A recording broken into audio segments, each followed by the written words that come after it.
Welcome back. SGX Nifty same level దగ్గర trade అవుతుంది. 19 points లాభంతో ట్రేడ్ అవుతుంది 5438 దగ్గర. సో ఒక positive to slightly flattish opening మనం ఎక్స్పెక్ట్ చేయొచ్చు మార్కెట్ సంబంధించి. సో చాలా యాక్షన్ ప్యాక్డ్ డే ముందే అనుకున్నాం. రిజల్ట్స్ తో పాటు ఆర్బీఐ క్రెడిట్ పాలసీని కూడా ఇవాళ ప్రకటించబోతున్నారు. సుమారుగా 11:30 ప్రాంతంలో ఆర్బీఐ క్రెడిట్ పాలసీని ప్రకటిస్తారు. సో క్రెడిట్ పాలసీ ముందు, క్రెడిట్ పాలసీ తర్వాతి సెషన్స్ ను ఇవాళ మనం ఆసక్తిగా గమనించవచ్చు. ఇక కొంతమంది కాలర్స్ ప్రస్తుతం లైన్ లో ఉన్నారు. నబీది తెనాలి నుంచి లైన్ లో ఉన్నారు. హలో, చెప్పండి నబీది గారు. మేము యూస్ స్పిరిట్ 1395లో తీసుకున్నామండి. యునైటెడ్ స్పిరిట్ అండి?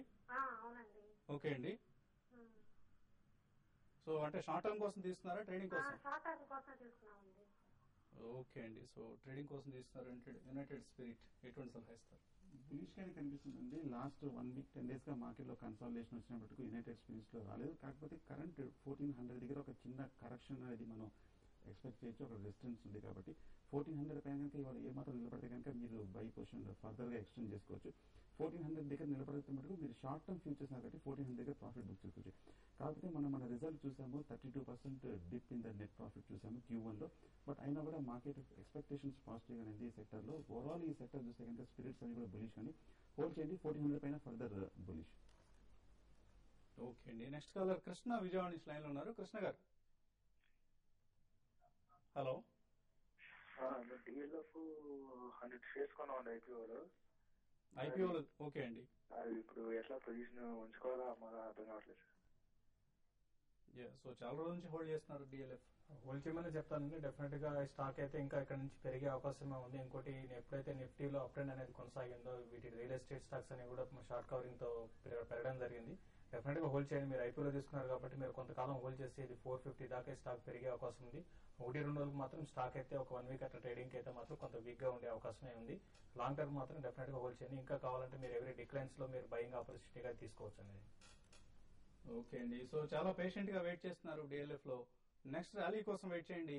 ఏదో టైంలో మీరు ప్రాఫిట్ బుక్ చేసిన ప్రయత్నం కూడా చేయొచ్చు. కుమార్ భీమవరం నుంచి లైన్ లో ఉన్నారు. కుమార్ గారు, నమస్తే సార్. నమస్తే అండి.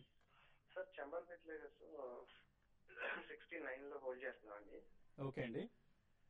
అది షార్ట్ టర్మ్ కోసం ఎట్లా ఉంటుంది కొంచెం దాని గురించి చెప్పండి. కొంచెం ఈ రోజు ఇంట్రాడేకి ఏదైనా సజెషన్ చేయండి. ఇంట్రాడే రికమెండేషన్స్ ఎలాగో లాస్ట్ లో ఇస్తుంటామండి మనం.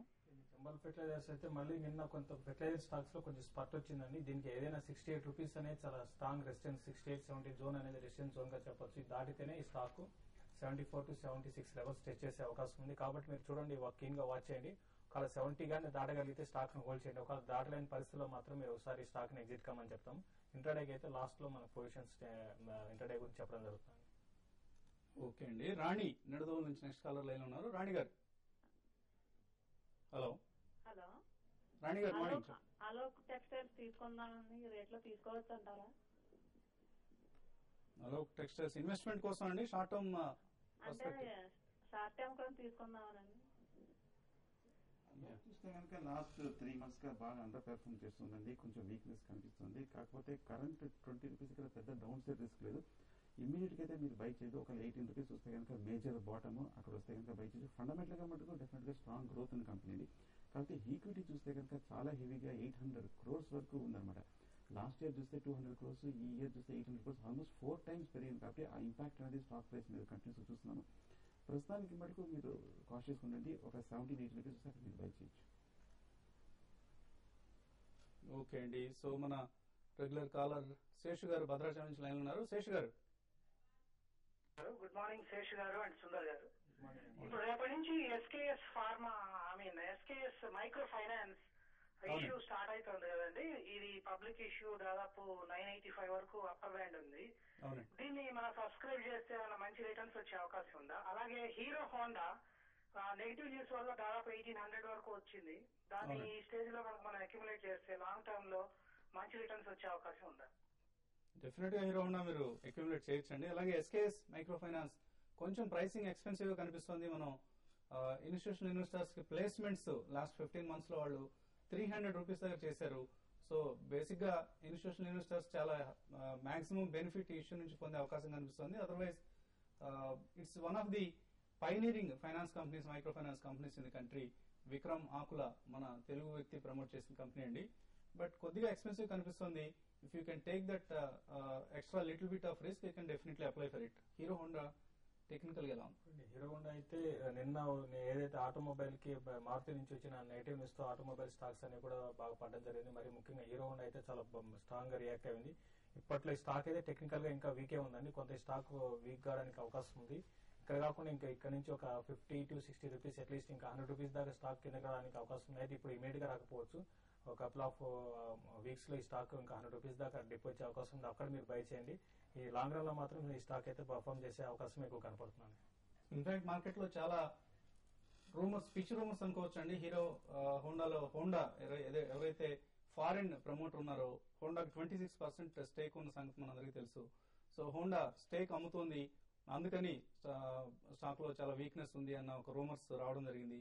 టెక్నికల్ ఎలా ఉందన్నది శేష్ గారు చెప్పారు. అదర్వైజ్ ఫండమెంటల్ గా మాత్రం కంపెనీలో ఎటువంటి డిఫరెన్స్ లేదు.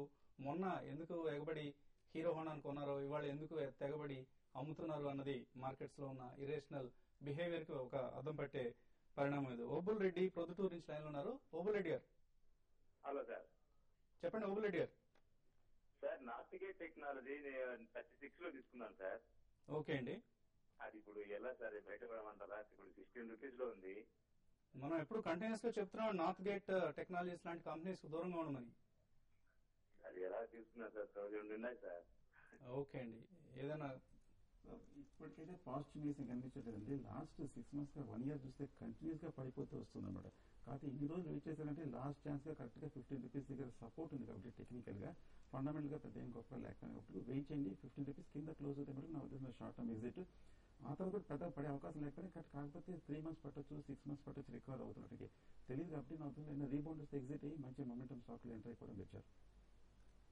ఓకే అండి. సో కొన్ని ఈమెయిల్ సందేహాలు గమనిస్తే శ్రీని కముజు మెయిల్ చేశారు. First of all congrats to Chandrasekhar for being on the show అంటున్నారు. So you should thanks Srini for that. And Maruti over sold state లో ఉందా, ఇప్పుడు పరిస్థితి ఏంటి, ఫ్యూచర్స్ లో తీసుకోవచ్చా, లాంగ్ వెళ్ళొచ్చా అని అడుగుతున్నారు. దాన్ని మారుతికి ఏంటంటే స్టాక్ కానీ మార్కెట్ కానీ ఒక 10% పైన కానీ పడితే ఆ స్టాక్ లో మార్జిన్ ప్రెజర్ అనేది ఉంటుందండి. ఓవర్ సోల్డ్ పొజిషన్ స్టాక్ ఉన్నా కూడా మార్జిన్ ప్రెజర్ వల్ల స్టాక్ ఫర్దర్ గా వీక్ అయ్యే అవకాశం ఉంది. మధ్యలో 1-2 రోజులు పుల్ బ్యాక్ ర్యాలీ వచ్చినా కూడా అది సస్టైన్ కాదు. కొంతకాలం వెయిట్ చేయండి. స్టాక్ ని కన్సాలిడేట్ అయినాక అప్పుడు మీరు బై చేయమని చెప్తాను. సో ఇన్ఫాక్ట్ టెక్నికల్ గానే కాదు ఫండమెంటల్ గా కూడా there something wrong with Maruti. ఎందుకంటే వాళ్ళు ఎక్స్ట్రా రాయల్టీ ఏదైతే పే చేయాలన్నారో almost double the last quarter లో పే చేసిన దానికంటే డబుల్ ది అమౌంట్ పే చేశారు. ముందు క్వార్టర్స్ లో కూడా ఇటువంటివి ఏమైనా జరుగుతాయన్న కన్సర్న్స్ మార్కెట్స్ లో ఉన్నాయి. అందుకే బ్రోకింగ్ కంపెనీస్ కూడా డౌన్ గ్రేడ్ చేయడం జరిగింది. సో చంద్రశేఖర్ గారు ఓవరాల్ గా మీకు ఒక బ్లాగ్ కూడా ఉన్నట్లుంది. అవును sir, moneyvistas.in. moneyvistas.in technical patterns analyse చేస్తూ ఉంటాను. అన్ని రకాల ప్యాటర్న్స్ ఎక్కువగా మార్కెట్ ప్రొఫైల్స్ ని ఫాలో అవుతూ ఉంటాను. ఓకే. దానితో మంచి విజిట్స్ వస్తున్నాయి మీకు? మంచి విజిట్స్ వస్తున్నాయి సార్. ఓకే. సో ఓవరాల్ గా ఇన్వెస్టర్స్ కి మీ సక్సెస్ స్టోరీని ఎలా ఎక్స్ప్లెయిన్ చేస్తారు? మార్కెట్ లో పేషెన్స్ ఉండాలి, కరెక్ట్ టైంలో ఇన్వెస్ట్ చేయాలి. లాంగ్ టర్మా షార్ట్ టర్మా ఎన్ని మంత్స్ అని కాదు, కరెక్ట్ టైంలో మనం ఇన్వెస్ట్ చేస్తే రిటర్న్స్ ఉంటాయి. So timing of the market important. Yes, చిన్న స్టాక్స్ ఆపరేటర్స్ ప్లే చేసే ఇలాంటి స్టాక్స్ కి దూరంగా ఉండి క్యాపిటల్ ని కాపాడుకోవడం చాలా మంచిది. నార్త్ గేట్ లాంటి కంపెనీస్ లో. ఎస్. ఓకే. మిలాన్ ఇంజనీరింగ్ లాంటి కొన్ని స్టాక్స్ ఉన్నాయి. అవి 35 to 40 ట్రేడింగ్ సెషన్స్ నుంచి వరుసగా 5% అప్పర్ సర్క్యూట్ లోకి వెళ్తా ఉన్నాయి. అంటే ఎలా ఐడెంటిఫై చేయాలి ఆపరేటర్ డ్రివెన్ స్టాక్స్ ఇవి, ఇందులో ఫండమెంటల్ గా ఎటువంటి స్ట్రెంత్ లేదని? అప్పటి వరకు స్తబ్దుగా ఉండి సడన్ గా 20% పెరిగి నెక్స్ట్ డేస్ నుంచి 40% పెరిగే స్టాక్స్ చాలా ఉన్నాయి. అంటే సడన్ గా కంపెనీకి ఏదైనా fundamentally changing business changing orders రావడం కానీ లేదా అటువంటి సందర్భాల్లో కూడా స్టాక్ ప్రైస్ నార్మల్ గా పెరుగుతూ ఉంటుంది. సో దీన్ని ఎలా డిఫరెన్షియేట్ చేయాలి? రెండు పెరుగుతూ ఉంటాయి, but equity fundamentals and results everything strong గా ఉన్న కంపెనీస్ ని మనం సెలెక్ట్ చేసుకుని ముందుకు వెళ్ళాలి. ఓకే. సో సుందర్ గారు ఫైనల్ గా ట్రేడర్స్ కి ఎటువంటి ఐడియా ఇవ్వదలుచుకున్నారు? సో ఇవాళ కాషియస్ గా ఉందండి. తర్వాత ఆర్బీఐ ఇష్యూ వచ్చిన తర్వాత కూడా కొంచెం 5